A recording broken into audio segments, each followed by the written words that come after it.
nesse momento, as classes e as divisões que vão estar dispostas, tá bom? Se os irmãos puderem ouvir, as crianças já estão liberadas para a sua escola bíblica. Crianças, escola bíblica para vocês. Na casa do senhor Adonias e da senhora Lucy, vamos lá, tá todo mundo aí? Senão vou ter que falar muitas vezes aqui, até que todos estarão na casa do senhor Adonias e da senhora Lucy, com o nosso professor Adonias, filho, Lucy, Fernanda, Rita, Urbano, Cláudio, Amanda, David, Pamela, Priscila, Andréia. Professor, fique à vontade. Nós vamos terminar, Adonias, 11h05 no máximo, assim, já recuando, porque hoje a gente vai dar uma EBD mais enxuta, tá bom? 11 horas, 11h05 a gente já está por aqui terminando também. Hoje vamos estar com a estreia do professor Anderson Diego. Está muito animado, está trêmulo. Vocês ajudem ele. Ó, a Ana Vitória está assobiando do jeito dela lá. Engoliu o apito, né? Engoliu o apito. Vamos estar lá com o Anderson Diego. Ana Vitória.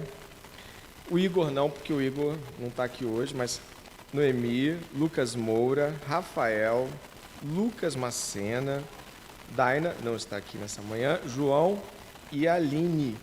Então, casa da Noemi, mais uma vez, Ana Vitória, Noemi, Lucas Moura, Rafael, Lucas Macena, João, Aline. Deus abençoe, leve guarda-chuva, mesmo que não esteja chovendo, leve, porque pode voltar com chuva. Os demais irmãos e irmãs vão estar comigo. Eu peço que se sentem para a gente poder iniciar a nossa jornada de escola bíblica. Eu vou estar começando em 1 minutinho só, tá bom? Se puderem, isso aí é um pedido extremamente difícil, se puderem se concentrar um pouquinho mais para cá e me ajudar, porque os flancos me atrapalham para dar aula, né? Os flancos que eu digo assim, olhar de ponta para ponta, às vezes é uma pessoa que sobra aqui, 3 que sobra ali. Se vocês puderem vir para o meio, a gente pode ter uma aula mais uma vez, um bom dia para todos. Bom estar com vocês aqui. Eu gostaria de convidá-los a abrirem suas Bíblias na Epístola aos Gálatas. A Epístola aos Gálatas tem sido um grande deleite para todos nós. Não sei se vocês têm testemunhos pessoais para dar, mas a questão da salvação unicamente por meio da fé em Jesus Cristo tem crescido no seio da igreja enquanto uma compreensão mais apurada, e nós estamos numa fase de Gálatas onde o tema muito forte é filiação. A gente está indo de filiação já para o Espírito Santo, que é um outro tema forte em Gálatas, mas a gente está na parte onde a gente está falando sobre ser filho de Deus. Semana passada, hoje, o sermão de hoje, logo mais à noite, se você tiver alguém para convidar que tenha desafios com relação à família, a vida sofrida e difícil com pai, com mãe, e vários traumas recorrentes à relação que envolve esses pares, chame essa pessoa. Fale assim, olha, o pastor vai falar algumas coisas importantes sobre ser filho de Deus. Eu acho que vai ser muito bom para que esse convidado possa ouvir algumas coisas. Convide, seja abusado, convide, chama a pessoa para ouvir a palavra de Deus. Ah, já chamei, não veio, chama de novo. Pode ser que não venha de novo, mas pode ser que venha. Epístola aos Gálatas, capítulo 3 e 4, final do 3, e é claro, a gente vai estar indo ali para o 4 também. Gostaria de convidá-lo a abrir Gálatas, e eu vou ler o 4:6, tá bom? Lembrando que sempre na escola bíblica a gente trabalha a última perícope da semana que foi pregada. A gente trabalha o sermão e vem para cá e trabalha ele em forma de estudo com outras abordagens. 4:6, Epístola aos Gálatas. A igreja pode ler o 6 e o 7 em voz alta. E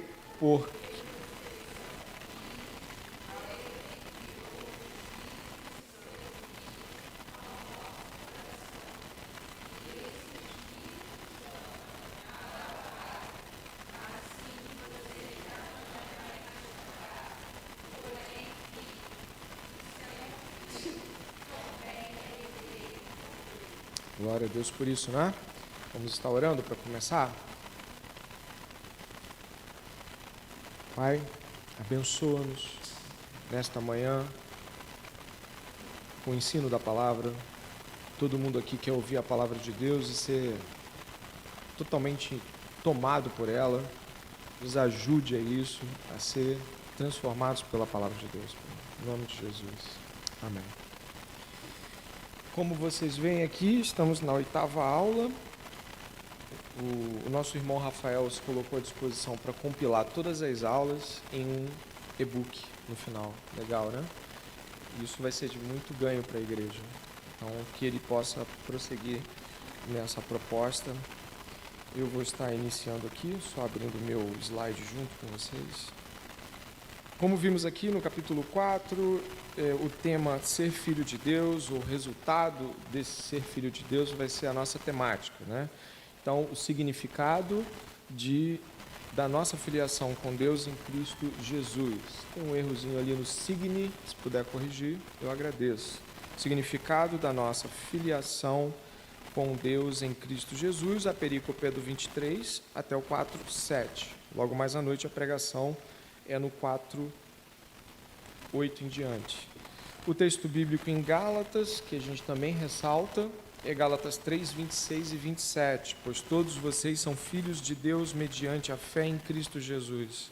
Porque todos vocês que foram batizados em Cristo, de Cristo se revestiram.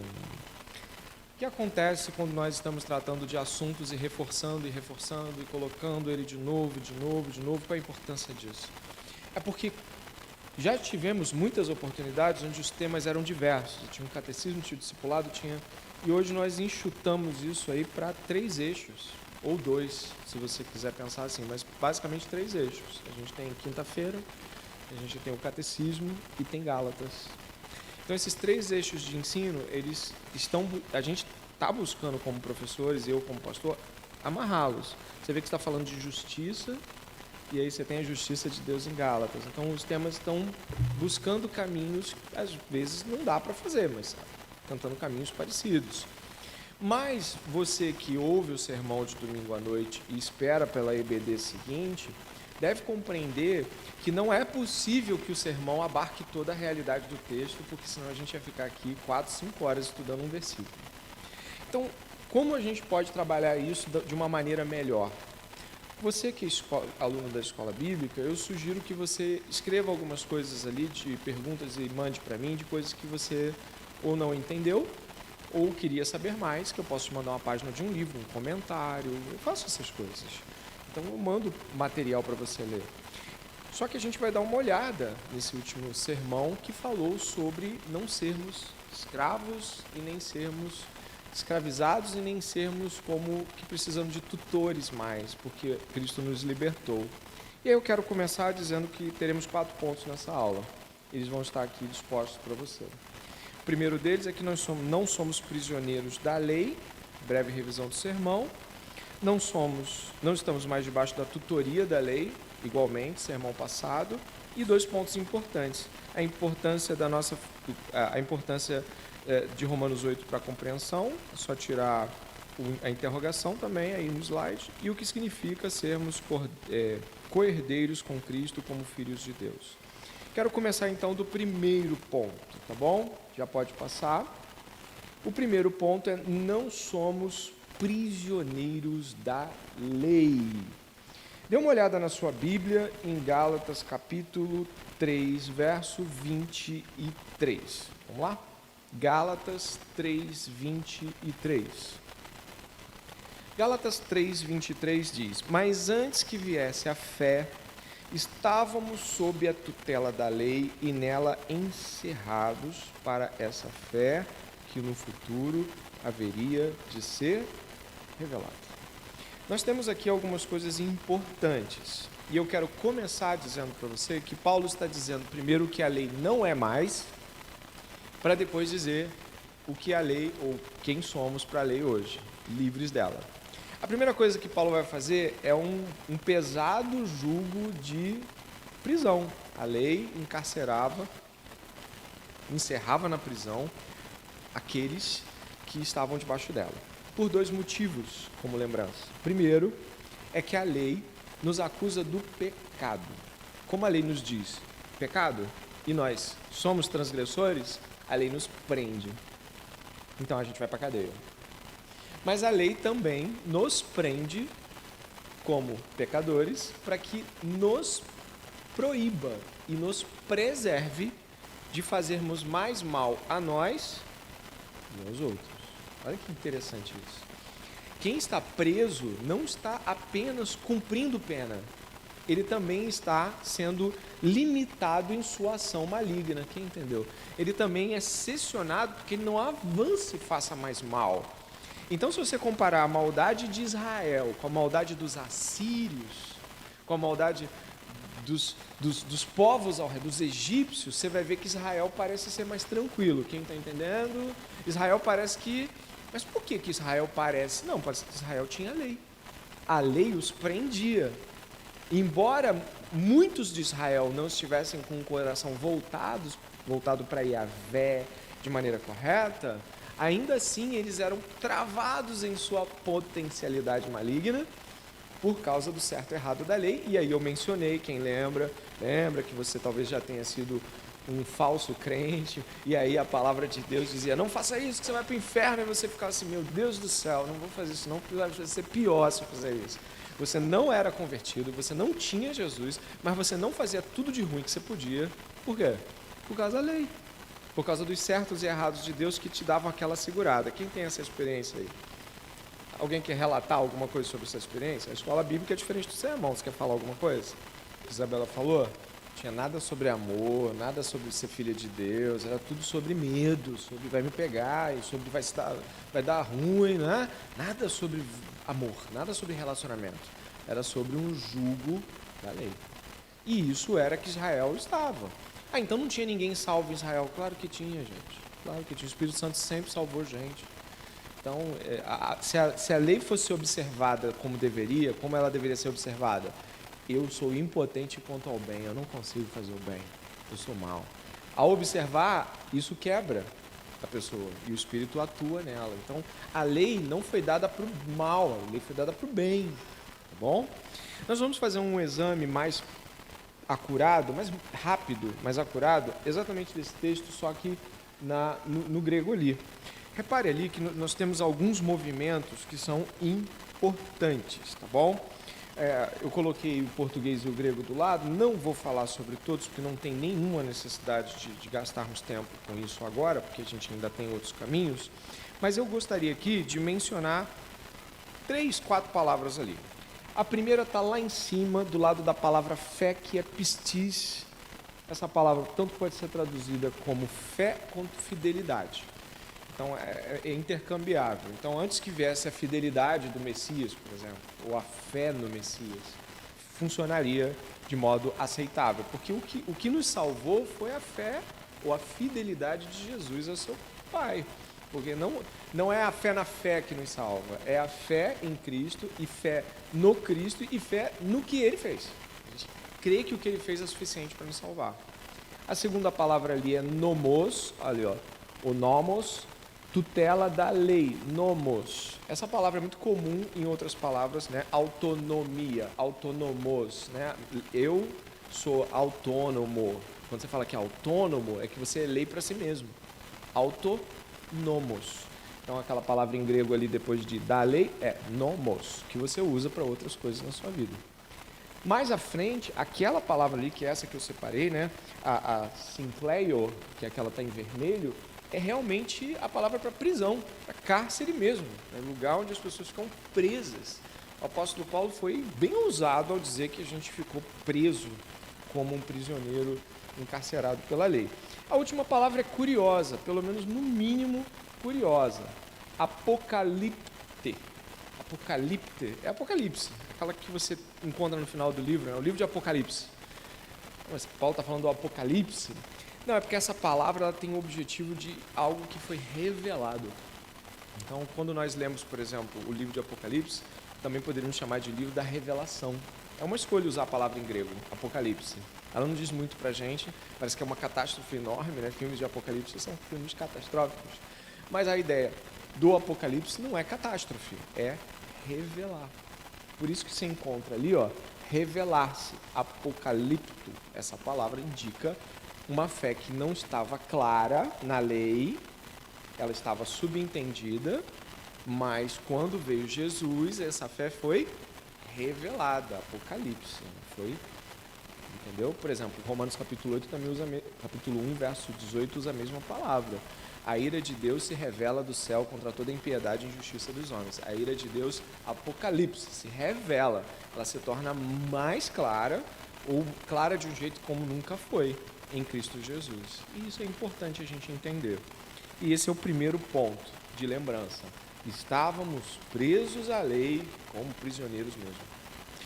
Segundo ponto, e aí em seguida eu abro para perguntas, é sobre não estarmos mais diante da tutoria da lei. Isso está em 24 e 25 de Gálatas 3, onde diz assim, de maneira que a lei se tornou nosso guardião, tá aí, ó, dá uma olhada aí, para nos conduzir a Cristo, a fim de que fôssemos justificados pela fé. A ideia ali da palavra guardião é uma palavra que, nossa, fica tão conhecida hoje, né? É pedagogo, ou paidagogos, para você que estuda pedagogia. Se você olhar o próximo slide, vai trazer um pouquinho dessas palavras, né? Vai encontrar ali, pode passar, vai encontrar nomos, de novo, opa, deu uma travada aí. Você vai encontrar algumas palavras aí que são referentes a isso. Ah, obrigado. Você tem nomos, lá do lado de a lei, novamente. Você tem paidagogos, que é essa palavra ali, ó, com pi de matemática. Conhece o pi de matemática ou não? Sim? Tá ali, ó, de aio, ou de guardião, olha lá, paida, aí aquele y, não é y, é um gama, então você tem que ler ele com som de G, é paidagogos, ou pedagogos. Quem é o paidagogos, ou pedagogos? É o escravo que levava as crianças para a escola e conduzia para as outras coisas. Ele era um escravo do seu senhor, ele conduzia o outro, ele, obviamente, ele não era pai do outro, ele era contratado ou como escravo, escravizado exatamente para esse tipo de coisa, conduz até a escola, conduz até a ágora, o areópago, onde quer que aquela criança e jovenzinho tivesse que ir, o paidagogos o guiava até lá. Caso ele resistisse, caso ele não fosse obediente, ele lhe aplicava determinado castigo estipulado pelo pai. Então, olha que interessante o jogo de Paulo aqui. Então, a lei nos conduzia ao que era certo. Caso resistíssemos, a lei nos aplicava um castigo dado pelo pai. Então, essa é a função desse paidagogos. E aí você tem, então, o encarceramento e você tem o paidagogos. Essas duas dimensões são dimensões que o Paulo está dizendo o quê? Não servem mais. Não nos servem mais. A lei não nos serve mais para cárcere, não nos serve mais de paidagogos, isso já passou. Mas por que isso já passou? Porque veio, né, a justificação pela fé. Olha lá, dikaion ek pistis, significa a justiça por meio da fé.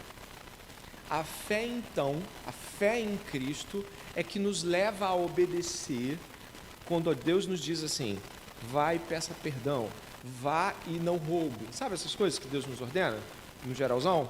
Então, a gente não precisa mais de um castigador nos disciplinando para ir fazer isso. Por quê? Porque nós fomos agora libertos da lei e nós vamos por amor.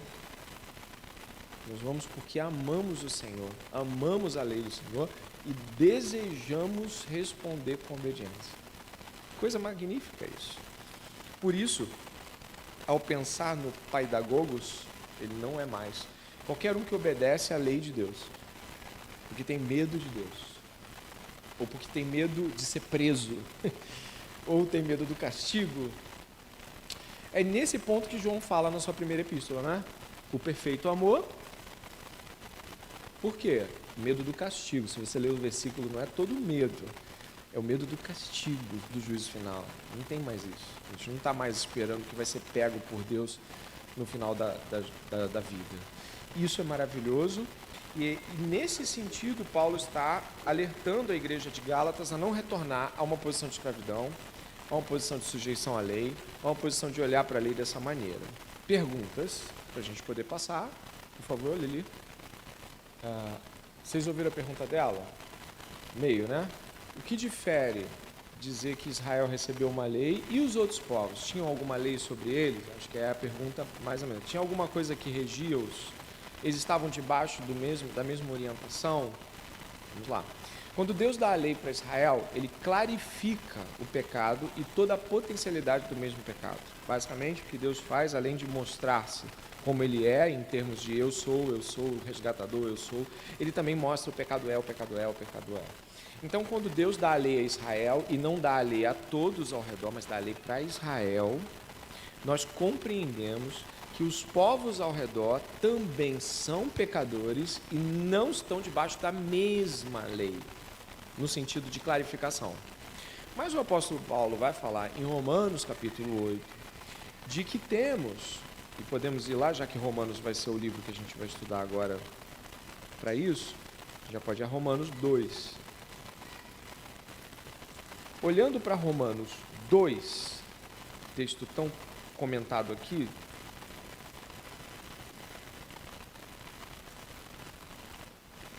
vamos lá. Romanos 2,12.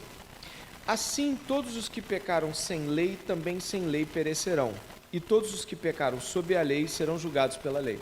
Ou seja, aqueles que pecaram sem a lei de Moisés, eles também vão perecer, porque eles não pecaram e deixou de ser pecado, porque eles não tinham a lei escrita. Mas aqueles que tinham a lei serão julgados por ela. Logo, do ponto de vista dos de fora e dos de dentro, me parece ser muito claro que as Escrituras dizem que para Deus, Ele faz clara visão e percepção de quando alguém está indo na maldade ou não. Ou seja, Deus não precisa da lei para ler o nosso coração. Ele sabe as intenções do nosso coração. Mas olha só, porque justos diante de Deus não são aqueles que somente ouvem a lei, mas os que praticam a lei é que serão justificados. Quando, pois, os gentios, olha só, que não têm a lei, fazem por natureza o que a lei ordena, eles se tornam lei para si mesmo, embora não tenham a lei. Estes mostram a obra da lei gravada no seu coração, o que é confirmada pela consciência deles e pelos seus pensamentos conflitantes, que às vezes os acusam, às vezes os defendem. Os parâmetros morais da sociedade foram colocados por Deus em nossa consciência, de tal maneira que nós conseguimos considerar o que fazemos de certo e errado sem o papel. Isso é maravilhoso. É como fomos programados dessa maneira, usando um termo técnico de computador. A gente recebeu esse programa, está lá dentro do nosso hardware, a gente tem um software que é basicamente você está errado. Então, roubo, adultério, morte, homicídio, tudo isso fica muito claro para toda a raça. O decálogo está marcado no nosso coração. Quando Deus dá a lei para a gente, quando Ele nos mostra detalhadamente o que nós fazemos, isso traz muito mais claramente a nossa pecaminosidade, mas não torna ela, digamos assim, mais pecado do que sem a lei. E onde eu chego para terminar essa história aqui, Lili? Não, os povos não são julgados todos pela lei de Moisés, mas todos são julgados pela lei da consciência do certo e do errado, que é unificada na humanidade. A Bíblia fala de uns grupos de pessoas, que a gente não vai mexer aqui hoje, que são, para mim, sempre um mistério estranho. São pessoas que têm a mente cauterizada. Eu, às vezes, fico estudando algumas palavras para entender melhor a profundidade delas, mas são pessoas que não têm mais volta. A coisa fechou de uma maneira ali, a maldade se estabeleceu, que a mente ficou marcada com a maldade, não tem retorno. Eu lendo muitos teólogos sobre isso, faz que é um estágio de maldade que não tem mais retorno. Não tem porque Deus não é poderoso. Não, realmente o próprio Deus ele está diante do controle do mundo e há pessoas sobre os quais a sua mente se cauterizou de tal forma que não há retorno. Há alguns que batem, por exemplo, na tecla dos apóstatas, dos que dão as costas, dizem que eles já poderiam ter estado na fé ou não. Mas a suma é que a Bíblia não vai amarrar todos os pontos para a gente. A Bíblia traz o que é necessário para que a gente entenda o que é salvação, o que não é. Não temos todas as respostas da Bíblia, temos todas as que precisamos. Isso é importante também. Então, Lili, para terminar essa etapa, nem todos serão julgados pela mesma lei, mas todos serão julgados pelo mesmo parâmetro moral que Deus dá a cada ser humano. Amém? Eu vou continuar, senão a gente não vai. Então, eu preciso que a gente vá. Como é que a gente pode entender essa realidade de ser filho de Deus? Eu vou passar aqui um pouquinho mais, né? Como é que é isso, a importância de ser filho de Deus? Existe algo para ser entendido nisso? Existe. Romanos capítulo 8, talvez um dos capítulos mais fantásticos das Escrituras. Romanos capítulo 8 é uma montanha quase intransponível para você chegar no cume dela. Se você leu Romanos capítulo 8 e viu a densidade dos temas de Romanos capítulo 8, ele começa bonito e termina magistral, né? Ele começa nenhuma condenação para aqueles que estão em Cristo Jesus e termina com aquela quem nos separará do amor de Deus, é um amarrado esplêndido em Romanos capítulo 8, e nós vamos examinar essa questão de ser filho de Deus. Começa no 12, dê uma olhada, e vai por aí adiante, mas a gente vai até o 17. Então, do 12 ao 17, a gente vai fazer um pequeno movimento. Eu vou estar usando aqui esse comentário do John Stott, um comentário muito interessante, tá? Lembrando que, como qualquer teólogo, a gente tem discordâncias. Então, por exemplo, John Stott afirmam muitos que ele é um aniquilacionista. Lendo os textos sobre isso, eu vi que há dubiedade. Ele é e não é uma coisa meio escorregadia. O que é aniquilacionismo? Não acredita no inferno eterno, não acredita numa aniquilação quando a gente morre. Tá, mas era nosso irmão? Sim. Acho que é certo o aniquilacionismo? Não. A Bíblia fala claramente sobre o inferno eterno, chamas eternas, fogo eterno. Isso significa que até gente muito inteligente, como John Stott, pode falar uma coisa que é muito diferente do que parece ser o razoável. Como N.T. Wright, por exemplo. Eu tenho discordância com N.T. Wright, mas a gente está lendo um livro excelente sobre cosmovisão. Então, precisamos fazer essas ressalvas. John Stott é muito bom. E você vai ler sempre com cuidado também.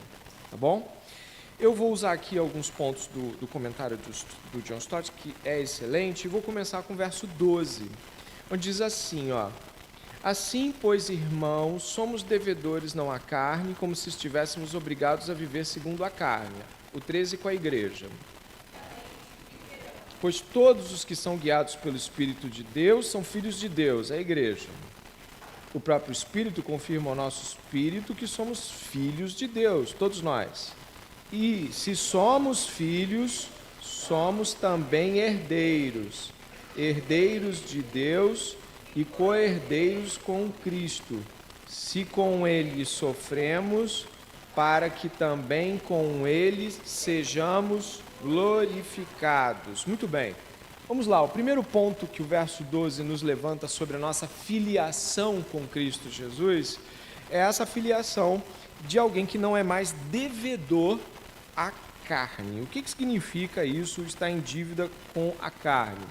Stott vai falar uma coisa interessante aqui. Ele vai falar sobre dívida, como dívida mesmo, algo a ser pago, algo que é devido ao outro. Então, enquanto vivíamos na carne, ou seja, inclinados para as coisas erradas, nós éramos escravos e o pecado era nosso Senhor e nós devíamos pagar a Ele a nossa vida, devotá-lo. Mas, quando nós fomos libertos em Cristo Jesus, agora nós devemos ao Espírito. E aí devemos no sentido de dever, no sentido de que é justo que isso seja oferecido ao Espírito Santo. E o que ele está falando aqui, então? Viver segundo o Espírito significa viver de forma justa, ou seja, segundo a reta justiça de Deus. O cristão, ele não negocia com a injustiça, ele é radical com a injustiça, a começar a dele, a começar que ele não negocia com nenhuma base pecaminosa dentro dele. Algumas pessoas têm uma grande dificuldade com a subjetividade. O que é subjetividade? É esse pensamento mais para dentro onde você considera as coisas de modo mais profundo sobre si mesmo. A subjetividade não é um exercício que todos fizeram a vida inteira, e alguns podem ter mais dificuldades do que outros. Mas todos nós somos apontados pelas Escrituras a realmente aperfeiçoarmos esse olhar de qual é a minha intenção? O que eu quero com isso? Num primeiro momento, às vezes, não fica claro o que eu quero ganhar. Ou não. Ou se eu estou falando de mim. Às vezes não fica claro. Aí chega alguém e fala assim, mas por que você quer fazer isso? Uma das coisas que você pode desconfiar aí, que na experiência eu te digo, é que se você ficar muito irritado com alguém te perguntando sobre suas intenções, desconfie. Porque você pode estar irritado, já que você ou está pensando que a pessoa está pensando mal de você, isso aí já é uma justiça própria bem acirrada, ou você está escondendo de si mesmo alguma coisa, tentando esconder num cantinho. Não querer pensar sobre os motivos é também tentar deixá-los. Já fez isso? Eu já fiz. A pessoa falou assim, mas por que você fez isso? Não, eu fiz isso porque eu acho que é certo, é o que Deus está me pedindo e tal. Mas como assim o que Deus está te pedindo? Tem que ter motivo para tudo. Ai, que gente, né? Já fez isso? Gente chata, tem que dizer os motivos. Ou que a pessoa está fazendo uma pergunta tão simples, ela está querendo examinar junto com você. Tá? Tem gente que fica assim, né? Já está me julgando. Irmãos, deixa eu te falar uma coisa. Nós estamos nos julgando o tempo todo. A diferença é se nós estamos nos julgando para destruir um ao outro ou para ajudar. Mas a gente está se julgando. Não tira isso da sua boca. Ai, está me julgando, está me medindo. Tô. Nesse momento você está me medindo. Nesse momento eu também estou te medindo. De repente eu te vejo assim. Eu estou pensando, cara, não dormiu, né? Não se preparou para o sábado. Não, estou pensando... Eu estou pensando assim, poxa, que semana. Então, você precisa entender que não estamos longe de um julgamento um do outro. A diferença é o que a gente quer fazer pelo outro. Porque às vezes o que o nosso julgamento quer fazer é destruir, mostrar pecado, esmagar. Mas nem sempre mostrar pecado é para destruir, não. Tem muitas vezes que é para construir mesmo. Então, o primeiro ponto aqui é justamente não ser mais... eu não devo mais a carne. A gente não deve mais a carne. O Espírito que nos reviveu, ele deve ser aquele a quem devemos, né? Ou para quem devemos. Eu quero ir para o verso 13. Porque se vocês viverem segundo a carne, caminharão para a morte. Mas se pelo Espírito mortificarem os feitos do corpo, certamente viverão. A palavra carne, no verso 13, é sarx. S-A-R-X, transliterado para português. Sarx. Significa intenções carnais. E a palavra efeitos do corpo, também no mesmo versículo, corpo é soma, significa que é corpo de carne. Então, nós temos Paulo falando assim, se vocês viverem segundo as suas intenções carnais, caminharão para a morte. Mas se pelo Espírito mortificarem os feitos da soma, ou do corpo físico, certamente viverão. Ele tem uma frase aqui do Stott que é muito legal, ele fala assim, existe um tipo de vida que leva à morte, e existe um tipo de morte que leva à vida. Ou seja, existe um tipo de viver que vai te levar para a morte eterna. E existe um tipo de morrer que vai te levar para a vida eterna. Essa jogada, esse trocadilho é muito nítido ao percebermos a expressão mortificar os feitos do corpo. O que é mortificar os feitos do corpo? A palavra mortificar é muito esquisita, porque para nós, olha só o significado dela em grego, é matar alguém ou entregar alguém para ser morto, especialmente em casos de sentença de morte que já foram executadas, ou seja, é para ser morto. Então, mortificar aqui é matar alguém que já devia ser morto e você sabe disso, que é a sua carnalidade. Quando nós pensamos nessas questões que envolvem mortificação, um dos desafios que nós temos é que mortificação é uma palavra radical e que nós não levamos, às vezes, a mortificação como uma atitude radical. Porque nós estamos em um tempo onde as pessoas, ao mesmo tempo, são radicais contra a injustiça social, parará, são benevolentes contra o seu próprio agrado. O cristão, presta atenção, o homem e a mulher que são cristãos, ele tem uma outra atitude. Ele não dá folga para si mesmo em termos de deixar para lá. A gente é muito radical com o modo como nós lidamos com o nosso pecado, nossas tendências. A diferença, e aí aqui ele vai falar aqui muito bem, é que o Stott vai falar o seguinte: nossa dificuldade é que a nossa tendência natural ao agradável nos ilude.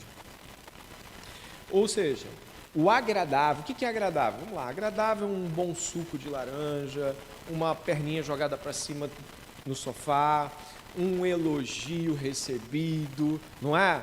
Prazeres de toda sorte de prazer, isso é agradável. E o Stott vai falar assim: existe um problema na visão de uma busca por uma vida agradável, é porque ela é contrária à cruz. A cruz não é uma busca agradável, é um encontro com a morte. E nós estamos tentando viver vidas agradáveis. O que isso quer dizer? Isso que não quer dizer, porque numa escola bíblica a gente precisa deixar tudo bem clarinho para todo mundo. O que isso não quer dizer? Que o suco de laranja é um problema. Mas qual é o problema, então? É viver pelo suco de laranja. É não conseguir se imaginar sem o suco de laranja. É não imaginar que a sua vida agora vai ficar só com aquele último suco de laranja que você tomou. São aqueles pensamentos onde o agradável é indispensável.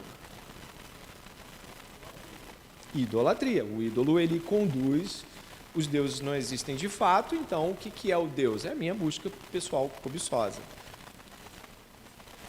Para si mesmo. Tá, mas como é que a gente pode então tomar um suco de laranja para a glória de Deus, como diria John Piper? A questão é que o suco de laranja, ele é recebido com graça. Ele recebido com graça, ou como um favor de Deus, ele não é buscado como uma exigência. Deus nos dá graças. Filhos que sorriem, uma igreja que abraça, um encontro legal de um café com um amigo, isso é graça. Mas quando eu pego a graça e torno ela algo que eu não posso deixar de viver sem, eu vou me conduzir ao agrado da carne. Essa é a questão. A gente não sai de um café com uma pessoa que a gente gosta, ou então um momento legal com a igreja e fala assim: nossa, né? Nada desagradável, né? Deus hoje não quis fazer nada na nossa vida, né? Foi tudo tão agradável com a igreja, as pessoas estavam tão afáveis, o culto foi tão exultante, né? Que chato, né? Não teve nada desagradável. Não estamos na busca pelo desagradável. Nós estamos refutando a ideia de que o que é agradável norteia, quando na verdade recebemos o agradável como graça e entendemos que estamos em um mundo caído, um corpo caído, uma mente caída, um coração caído, um corpo todo caído, e todo mundo está operando aqui nessa manhã por graça. Ao entender a graça, somos gratos. Olha que interessante. Ao entender que recebemos graciosamente, respondemos com gratidão. E a gratidão te bloqueia para a autoexigência. Eu preciso, eu mereço, não é justo que isso aconteça comigo. A gratidão, ela fecha os horizontes da autoexigência de uma vida agradável para si mesmo. Então, pessoas que não são gratas, que não exercem... Tem gente que tem dificuldade de agradecer até as pessoas ao redor, por algo que fizeram. Dificuldade, ainda diz assim para mim, às vezes: eu não sei agradecer. Eu falei assim: olha, se você quer eu te ensino umas palavras, mas isso vem de um coração que transborda. Eu não tenho essa de eu tenho vergonha de agradecer ou coisa desse tipo. Vai lá e dá um abraço, é o que você sabe fazer. Vai lá e dá uma carta, escreve uma carta. Muito obrigado. Tudo bem até aí? Então a mortificação é algo muito importante. Nos atos do corpo, então está dizendo que o corpo, ele é servo dessa mortificação. Jesus falou isso em Lucas 9, 23, não foi? Aquele que quiser vir após mim, negue a si mesmo e siga-me. Então, negar a si mesmo é o ponto 1. Se não negou a si mesmo, dificilmente vai seguir Jesus. Vai seguir a si mesmo. Ainda avançando dentro desses termos aí, tem 10 minutos, o verso 15, né? Não andar debaixo do temor do castigo. Dá uma olhada ali no verso 15. Porque vocês não receberam um espírito de escravidão para viverem outra vez atemorizados, mas receberam um espírito de adoção, por meio do qual chamamos Abba Pai. O que é esse Abba Pai? Esse Abba é a fala de filhos dentro de ambientes domésticos comuns. É o pai, o famoso pai. Pai, mãe, é o famoso pai e mãe. Aquela coisa básica, até... eu não sei se você entende isso, mas quando nós reduzimos nomes a apelidos ou cortamos eles, nós estamos revelando certa intimidade. Uma coisa é você chamar fulano de Luciana ou Luciano, outra coisa é falar Lu. Lu indica o quê? Fala, Lu. O que indica Lu? Proximidade. Então, existe uma palavra grega para coisa cheia. Pater. Pater. Que vai lembrar muito o nosso Vater, ou no alemão muito parecido. O grego era pater, o pater família. Então, Jesus ensina-nos a chamar o pater de pai. Isso para o judeu era um escândalo enorme, né? Como é que vai chamar Yahvé de Abba? Você está doido chamar Yahvé de Abba.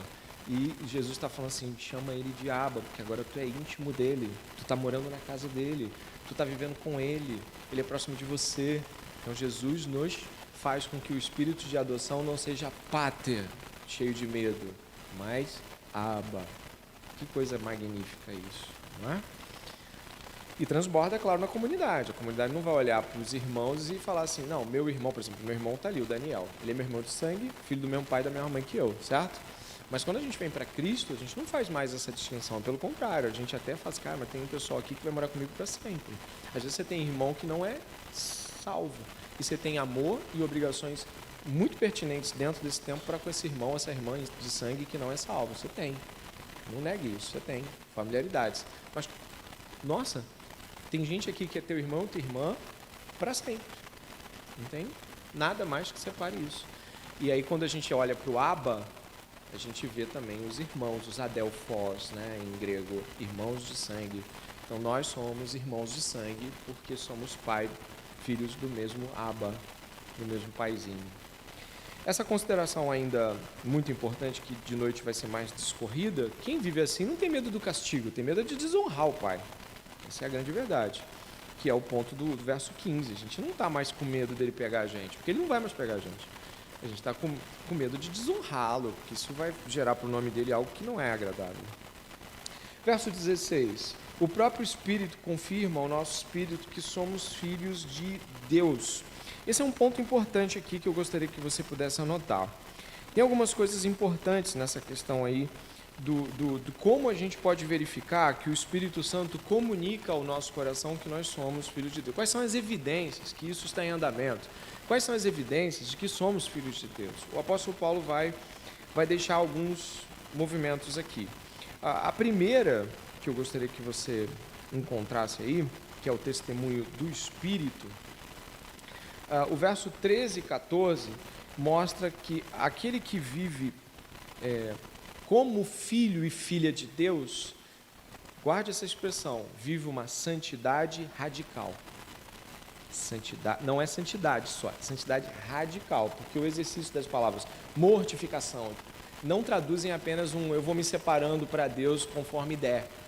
Não é isso.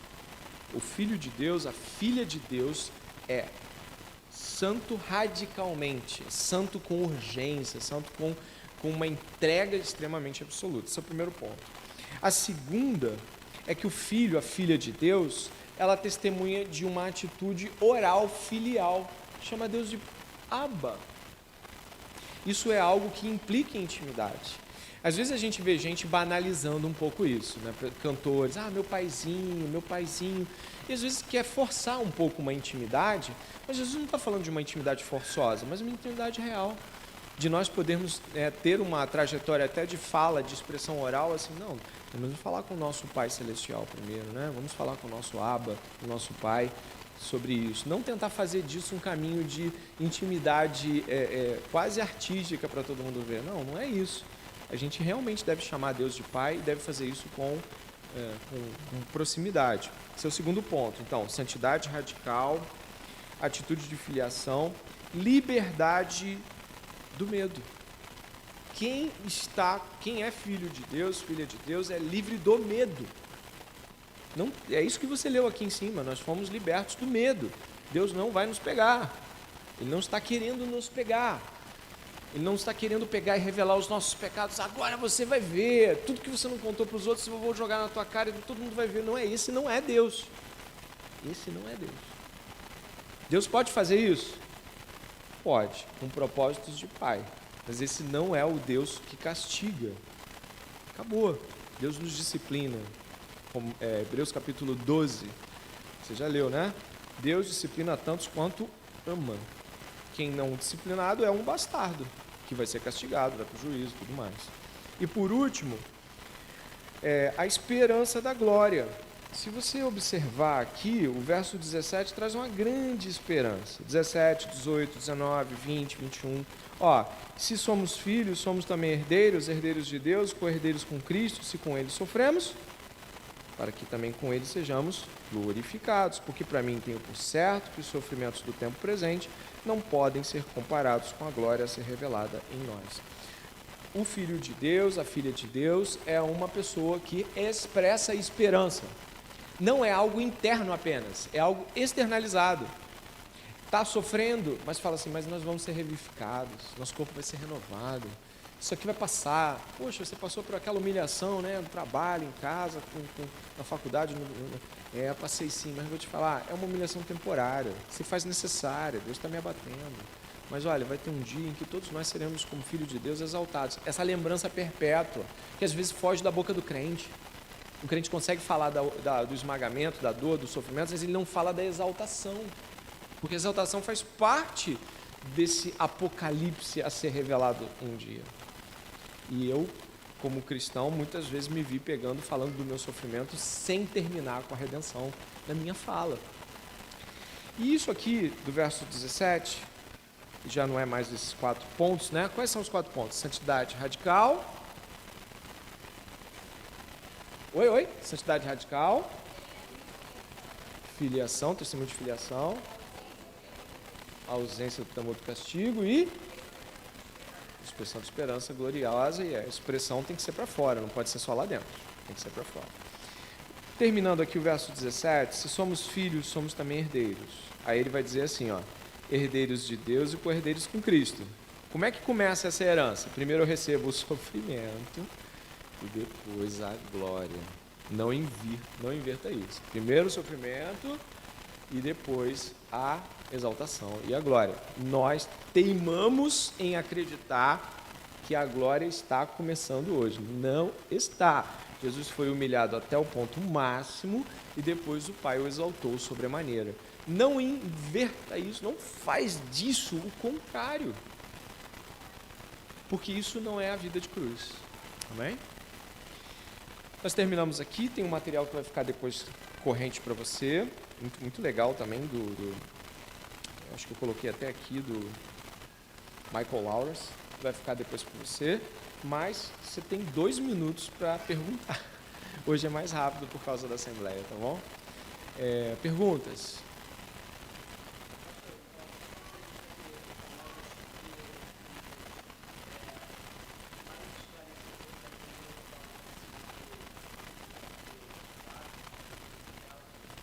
Sim, por isso que usar o livro de Romanos aqui amplia as percepções que em Gálatas Paulo está trazendo.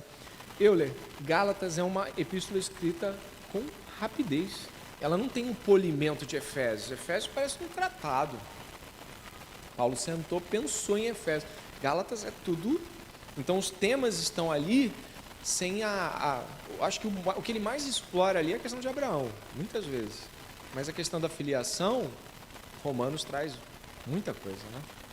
Bom, nós costumamos ter, às vezes, uma visão curiosa acerca disso. A primeira é que nós confundimos o que é público com o que é privado. E isso traz problemas para a gente. Então, por exemplo, quando eu estou orando aqui, eu faço assim: Pai. No meio do caminho, você já deve ter percebido que eu menciono no poder do Espírito e eu termino dizendo em nome de Jesus. Mas quando eu estou em casa ou andando na rua, eu falo: Senhor, me ajuda. Eu não faço todo esse percurso. porque ele tem sua validade, mas ele também é didático. Quando eu estou congregacionalmente expressando a minha oração, eu a faço de modo completo, mas quando eu estou, às vezes, orando no meu íntimo, eu não faço a trindade aparecer na minha oração. E não é porque eu não creio na trindade, é porque eu entendo que aqui o princípio didático norteia toda uma comunidade.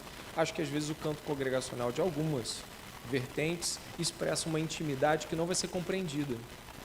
Então, botar pai, paizinho, tem música Eu Santo no Teu Colo, um monte de coisa assim, que não conseguem trazer a dimensão de reverência que é necessária para, entende, para aquilo que é público. Deus nos abraça com os braços dele, certamente essas metáforas são utilizadas nas escrituras, mas eu acho que existem pessoas que começam a fazer o movimento de, em vez de trazer o que a Bíblia diz sobre Deus ser pai, ela pega o pai dela para ser o pai da Bíblia. Então, sim, as minhas filhas vão para o meu colo, mas a Bíblia não diz que eu sento no colo de Deus, porque Deus é Espírito. Então, existem algumas coisas que, às vezes, quando trazidas da posição do pai terreno para o pai celestial, não funcionam. Como, por exemplo, Efésios capítulo 5, fala que, de certa forma, o casamento aponta para uma realidade, mas não esgota o casamento, e nem faz com que o casamento se torne base para Cristo e a igreja enquanto casamento. Então, acho que há uma confusão do que é público e do que é privado, um arranjo, às vezes, errado de trazer a metáfora a partir da vivência do pai humano e esgotar isso, embora Deus use figuras, como a Tamires falou aqui, né, hoje. Deus usa ilustrações, mas nunca as esgota. Ele nunca faz assim, pega o que tu vive no teu casamento e bota para a igreja. Não é isso. É o casamento de Cristo com a igreja que traz nortes para nós. Mas existem peculiaridades do casamento que não devem apontar para Cristo e a igreja. Porque não é apontar no sentido de glorificar, apontar assim, cara, isso não é o que se pensa sobre Cristo e a igreja. Eu acho que nesse ponto a confusão do público e privado, o uso excessivo de metáforas que expressam intimidade a partir do de baixo para cima e não de cima para baixo, são problemas comuns. A gente terminou, né?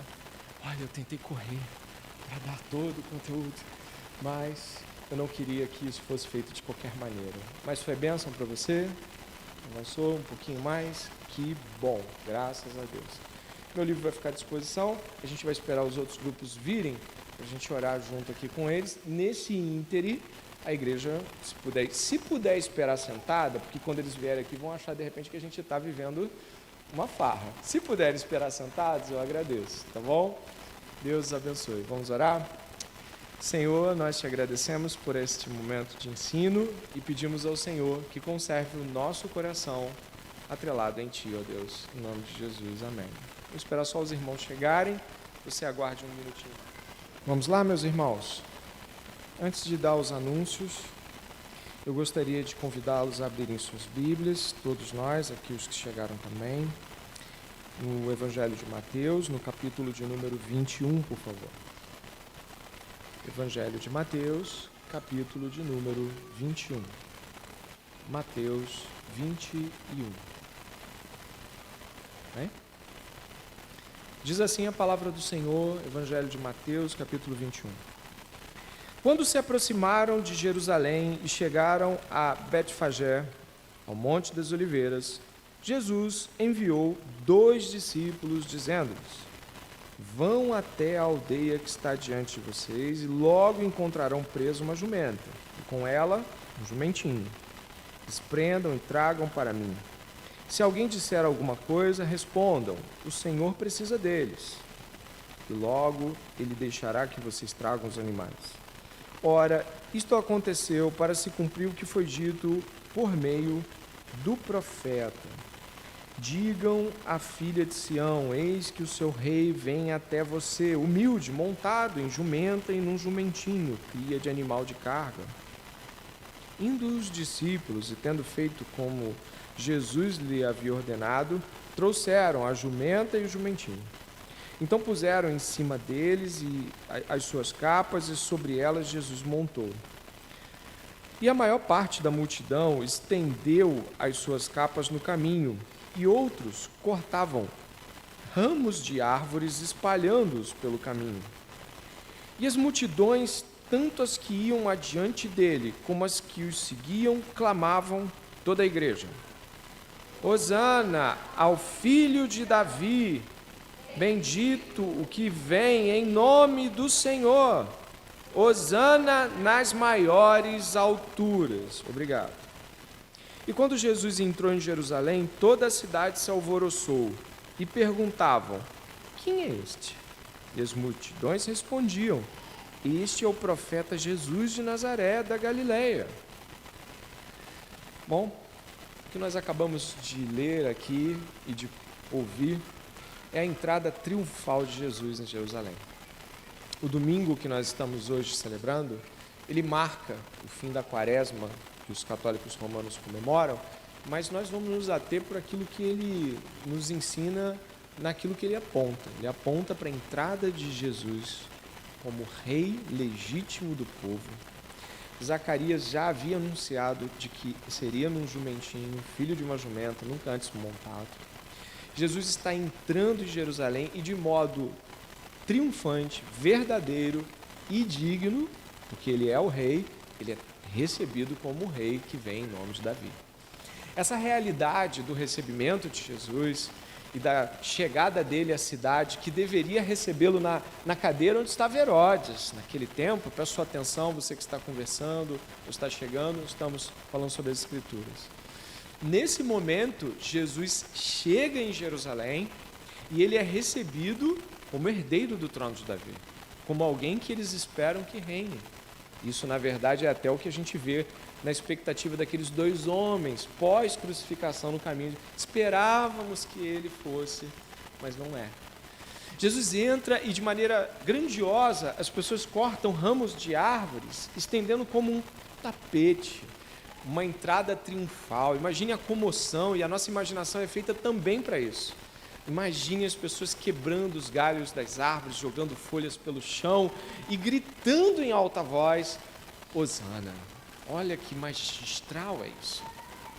Eu estava lendo um texto do pastor batista John Piper sobre o Domingo de Ramos. E o pastor John Piper diz que quando nós vamos até as nossas comunidades de fé, ele vai usar Lucas 11. Ele vai falar uma coisa interessante. Ele diz, quando nós estamos indo até a reunião das nossas comunidades, nós estamos indo para nos reunir porque o rei vai entrar pela igreja, vai subir até aqui, alguém vai abrir a Bíblia e o rei vai falar. Olha que magistral isso. Ele vai estar dando o seu anúncio real. Os súditos se aproximam dele e o ouvem. Jesus Cristo veio, mas foi rejeitado pelos seus. Ele veio para os seus, mas os seus não receberam. Mas para todo aquele que o recebeu, ele o transformou em filho de Deus. Os filhos de Deus, súditos do rei, irmãos dele, porque é assim que o autor de Hebreus diz sobre nós, irmãos de Jesus. As epístolas vão dizer que ele é o primogênito dentre muitos irmãos. Somos irmãos do rei. Fazemos parte da família real. Muito maior do que qualquer família de rei que existe ou existiu. E nós estamos nessa manhã saudando de que um dia esse rei veio, mas foi rejeitado. Mas nós não vamos rejeitar nessa manhã. Nós vamos deixar o nosso coração extremamente aberto para ele, com a consciência plena de que logo mais à noite o rei volta a estar aqui. E nós ouvimos isso em Apocalipse com toda clareza. Jesus Cristo está no meio das igrejas, andando por meio do seu povo. Estamos nos preparando para sexta-feira. Que o nosso coração esteja encharcado da presença da palavra, do Espírito. Que essa semana seja bem diferente mesmo. E que cada um de nós o reverencie como o nosso Rei. Amém?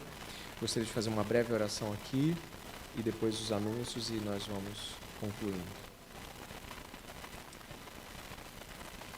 Senhor, neste domingo de Ramos, nós te reverenciamos como Rei. Senhor, nós temos muitas dificuldades às vezes de perceber a grandeza do significado disso. Mas nesta manhã, Pai, não nos permita desviarmos os olhos do nosso Rei, o Rei Jesus. Senhor, nós precisamos ser mais reverentes, nós precisamos ser mais atentos às Tuas palavras. nós precisamos ser mais abertos às tuas palavras. Não nos deixe, Pai, insensíveis aos mandatos do Rei. Que nesta manhã, cada crente aqui, homem ou mulher, jovem, senhor, senhora, criança, consiga entender a grandeza que está diante do Rei. E que pelo Espírito Santo, nossas orações sejam de temor e tremor diante da presença do nosso Rei. Que nessa semana o nosso coração esteja sendo aquecido pela palavra, para que na sexta-feira, Pai, a qual chamamos Sexta-feira Santa, todos estejam ansiosos por ouvi-lo. Todos estejam desejosos por trazer muitos mais para ouvirem sobre o nosso Rei. Em nome de Jesus. Amém. Peço mais 5 minutos da sua atenção, por favor. Nós vamos estar almoçando juntos no domingo que vem. Isso é sempre muito bom. Temos tradicionalmente essa oportunidade de termos um almoço da Páscoa, como família do Rei, como família de Jesus. Peço seu esforço diligente para que isso possa acontecer. A começar, a irmã Tayaná está com uma lista de comidas que são importantes serem tiradas. Você já ia almoçar em casa, você só vai transferir para cá esse almoço. A lista tem, obviamente, coisas peculiares e particulares, e aqui tem um pedido que vai ser colocado depois no grupo, né, que as famílias, principalmente as famílias, dê atenção a pratos, né, que é mais fácil organizar dessa maneira, né, esse é um pedido dela. Os irmãos podem tirar itens mais caros se acharem que conseguem arcar. Às vezes a gente vê um item barato, mas pode pagar por um item um pouquinho mais caro, e a gente tem essa visão de família. Poxa, eu consigo arcar com isso. Se eu consigo arcar, eu vou arcar. Por que eu vou deixar? Por que eu vou pegar o mais barato se eu posso pegar o mais caro e lembrar que tem gente que talvez não possa? Isso é um tipo de pensamento voltado para a família. Fica atento com o que você assinou, ela coloca aqui, com o que foi pedido. Se tiver alguma dificuldade, ou para trazer as coisas aqui, ou mesmo em qualquer nível, procura a Tayaná e a diaconia para isso. Caso você não saiba cozinhar, mas queira contribuir com algum valor no preparo do alimento, pode ser o seu caso. Eu não sei cozinhar. Se eu cozinhar, pode ser que alguns não voltem para o ano que vem. Tudo bem. Você pode fazer de outra forma. Você pode ajudar com valores, tá? Não precisa ficar com vergonha. Sucos e refrigerantes devem ser trazidos na sexta-feira para serem colocados na geladeira. Então não adianta trazer e achar que vai gelar no mesmo dia, porque não vai conseguir não, tá bom? Mais um ponto, por favor. A lista está com a Amanda. Não está resolvida, a lista está com a Amanda.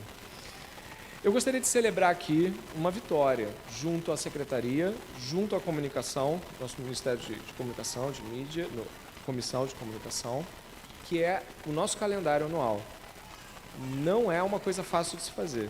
Exige muitos movimentos, e eu louvo a Deus por todos os envolvidos. Se tiver até uma imagem daquela que tem o calendário cheio, com os meses repletos, só para eu estar falando sobre isso. O calendário vai nortear as ações gerais da igreja. O que significa que Ministério de Homens e Mulheres podem ter datas que podem ser acrescidas, mas ainda assim vão estar tratando isso entre os seus próprios. Pode ser que consiga, não consiga, mas as datas vão seguindo trimestralmente, mas no geral nós temos um trato. Eu vou deixar claro aqui que alguns movimentos foram feitos intencionais, como por exemplo, sábados, tem vários sábados que a igreja não tem manifestações gerais, mas aí tem um sábado que você quis fazer uma festa, isso não é a igreja. Se você tem festa de aniversário todos os sábados, isso não é a igreja no sentido instituição. Isso é bom porque você tem amigos, tem um monte de gente, mas não diga assim, cara, todos os meus sábados estão tomados por causa da igreja. Isso não vai acontecer. Você vai olhar o calendário, isso não vai acontecer.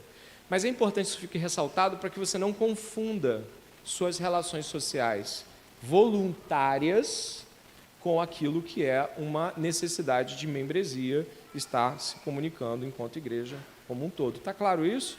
Porque isso pode, às vezes, confundir as pessoas, tá bom? O mês de março, nós estamos já, hoje é 25, nós estamos, então, hoje é 25, né? Certo? 25. 24? É isso? Obrigado. Hoje tem curso de membresia, certo?